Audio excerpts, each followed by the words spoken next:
बिस्मिल्लाहिर्रहमानिर्रहीम। अस्सलाम वालेकुम दोस्तों, उम्मीद करना आहियूं अवां सभई ठीक हूंदो।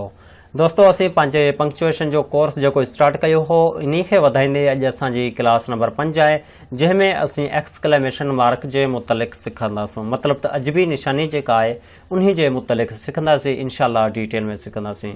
जीअं त तव्हांखे ख़बर आहे असांजो पंक्चुएशन जो कोर्स हली रहियो आहे, इनशाअल्लाह इन खे हाणे तमामु जल्द कंप्लीट कंदासीं। जेको अॼु वारी क्लास आहे इहो असांजी क्लास नंबर 5 आहे, जंहिंमें असीं एक्सक्लेमेशन मार्क खे स्टार्ट कंदासीं ऐं इनशाअल्लाह डिटेल में सम्झंदासीं। त अॼु वारी क्लास खे स्टार्ट कंदा आहियूं।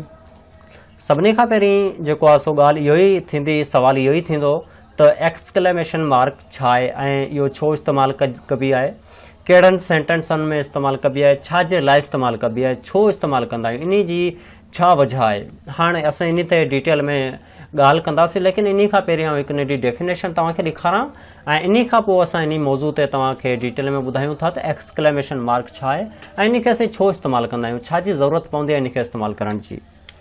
हिते जेको नंढी हिकु डेफिनेशन जी ॻाल्हि आउं करियां पियो उहो कुझु हिन तरह ते आहे: The exclamation mark is used after interjection and after phrases and sentence expressing sudden emotion or wish। हाणे असां तव्हांखे डिटेल में सम्झायूं था त एक्सक्लेमेशन मार्क छा आहे, छो इस्तेमालु कई वञे थी। सभिनी खां पहिरीं असीं डेफिनेशन जेको असीं रीड कया आहे इन खे बयानु कंदा आहियूं, इन खां पोइ आउं पंहिंजो कॉन्सेप्ट पर तव्हांखे ॿुधाईंदुसि। हिन डेफिनेशन जी मदद सां असां जेको वसफ़ कढी आहे या वरी असां जेका वज़ाहत कई आहे उहो कुझु हिन तरह ते आहे त एक्सक्लेमेशन मार्क हिकु अहिड़ो सिंबल आहे जेको इंटरजेक्शन खां पहिरीं, फ्रेज़िस खां पहिरीं या सेंटेंस में इस्तेमालु कयो वञे थो। छाजे लाइ? सडन इमोशन, यकदम अचानक असीं जॾहिं का ॻाल्हि इमोशन में अची करियूं या वरी विश जॾहिं या असीं का दुआ असीं इमोशन में अची करियूं त उन जाइ लाइ जेका हिकु सिंबल, हिकु निशानी इस्तेमालु कई वञे थी, उन निशानी खे असीं एक्सक्लेमेशन मार्क चवंदा आहियूं। हाणे हिते जेका निशानी तव्हां ॾिसी रहिया आहियो हीअ निशानी आहे एक्सक्लेमेशन मार्क जी निशानी आहे। इन निशानी खे असीं चवंदा आहियूं एक्सक्लेमेशन मार्क, मतिलबु अजबी निशानी, उबतो आहे। हाणे हीअ आहे उबतो आहे, इन खे असीं चवंदा आहियूं एक्सक्लेमेशन मार्क। हाणे आउं थोरो पंहिंजो कॉन्सेप्ट ॿुधायां थो, इन खां पोइ असीं सेंटेंस कंदासीं, उन्हनि जी मदद सां बि असां इन खे डिटेल में सम्झंदासीं। एक्सक्लेमेशन मार्क हिकु अहिड़ी निशानी आहे जेका इंसान जज़्बात में अची, इमोशन में अची, ख़ुशी में अची, गम में अची जेके अल्फाज़ पंहिंजे मुंहं मां कढे थो, उन खां पोइ जेको मार्क, उन खां पोइ जेका निशानी इस्तेमालु कई वञे थी, उन निशानी खे असीं एक्सक्लेमेशन मार्क चवंदा आहियूं। हाणे इहो कीअं इस्तेमालु कई वञे थी? ॾिसो, एक्सक्लेमेशन मार्क हमेशह ॿिनि शयुनि में इस्तेमालु कई वञे थी, या त ख़ुशी मां मुंहं में अल्फाज़ निकितल लफ़्ज़, या वरी गम मां जेको असां मुंहं मां अल्फाज़ कढी हूंदा आहियूं उन खां पोइ। हाणे उहे अल्फाज़ कहिड़ा हूंदा आहिनि, कहिड़े तरह सां हूंदा आहिनि, हाणे इहो थोरो ॿुधायां। अड़े हू मरी वियो, हाणे लफ़्ज़ अड़े, इन खां पोइ असीं एक्सक्लेमेशन मार्क जो निशानी इस्तेमालु कंदासीं। वाओ, हीअ गाॾी केॾी न तेज़ आहे, हाणे असीं हिते वाओ, इन खां पोइ जेको निशानी यूज़ कंदासीं उहो असांजी एक्सक्लेमेशन मार्क हूंदी। मतिलबु वाओ खां पोइ, सॼे सेंटेंस खां पोइ न, वाओ खां पोइ असीं जेको निशानी इस्तेमालु कंदासीं उहो हूंदी एक्सक्लेमेशन मार्क। चलो हाणे असीं एग्ज़ाम्पल कंदा आहियूं, उन खे ॾिसी करे वधीक इन जो कॉन्सेप्ट क्लियर कंदा आहियूं।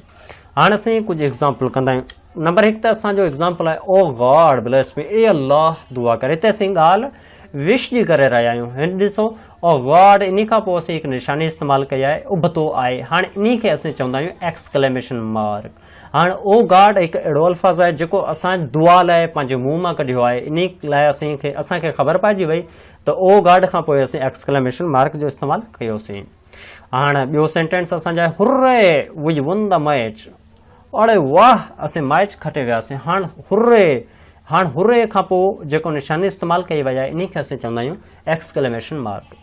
हाणे नेक्स्ट असां वटि आहे ओ further I heard the sound of guns, ऐं जेको आहे सो अड़े अबाड़े, मूंखे बंदूकनि जी फायरिंग जो आवाज़ पियो ॿुधण में अचे। हाणे ॾिसो लफ़्ज़ ओ फर्दर, अल्लाह अबाड़े, इन खां पोइ पाण चवंदा आहियूं न अबाड़े। हाणे अबाड़े खां पोइ बि असीं जेको निशानी यूज़ कई आहे उहो असांजी आहे एक्सक्लेमेशन मार्क। उम्मीद कंदा आहियूं तव्हांखे एक्सक्लेमेशन मार्क डिटेल में सम्झ में अची वियो हूंदो, इन जो यूज़ बि सम्झ में अची वियो हूंदो त एक्सक्लेमेशन मार्क हिकु अहिड़ी निशानी आहे जेका अचानक इमोशन में अची करे का ॻाल्हि मुंहं में करियो, इन खां पोइ इन जो इस्तेमालु कयो वञे थो ऐं इहो हमेशह अजबी निशानी जे नाले सां पहचानी वञे थी। त अॼु जी क्लास अव्हांखे सम्झ आई हूंदी। जेकॾहिं को बि क्वेश्चन हुजे, को ॻाल्हि सम्झ न आई हुजे, को कंफ्यूज़न हुजे, असां खां कॉन्टेक्ट करियो कमेंट जी सूरत सां। कमेंट करे असां खां उहा ॻाल्हि पुछा करे सघो था। इनशाला असां तव्हांखे उन जो जवाबु ॾींदासीं। त अॼु जी क्लास खे हिते ख़तमु कंदासूं। हाणे इनशाला नेक्स्ट क्लास में अव्हां सां मुलाक़ात थींदी। तेसिताईं असांखे ॾियो इजाज़त। अल्लाह निगहबान।